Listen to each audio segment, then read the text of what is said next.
Yeah, I mean, it's important to say that what is said in a Truth Social post or a tweet is not official government policy, right? It is, it has to be translated into policy decisions. So what we saw yesterday was President Trump putting a post out there saying that they were going to restrict the entry of people from third world countries.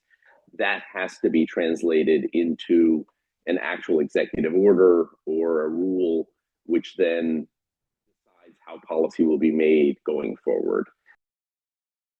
The immigrants that come to the United States tend to be very well educated. So there isn't really a correlation between poor countries and low income immigrants. And there isn't a correlation also between low income immigrants and crime. Low income immigrants are less likely to commit crimes than the average American, actually.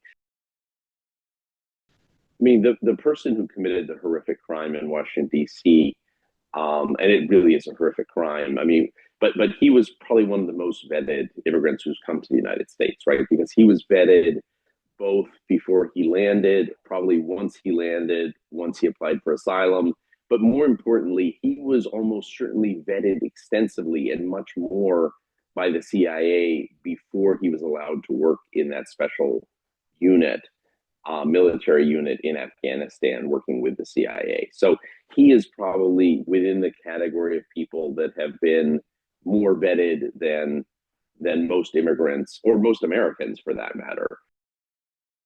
We made very good intelligence sometimes on terrorism, especially in Afghanistan and the Middle East. There are specific efforts to follow people who are terrorists, but on committing common crime, the U.S. government really relies on the ability to reach out to governments that share information about who's committed crimes in those countries. And not every country shares that information, and not every country has good databases on this as well at a national level. There's a general understanding, I think, in most sectors of American society that immigration is part of what makes the country work, part of what makes the country particularly competitive in the global marketplace, and allows the labor market to continue to expand as productivity expands in the country.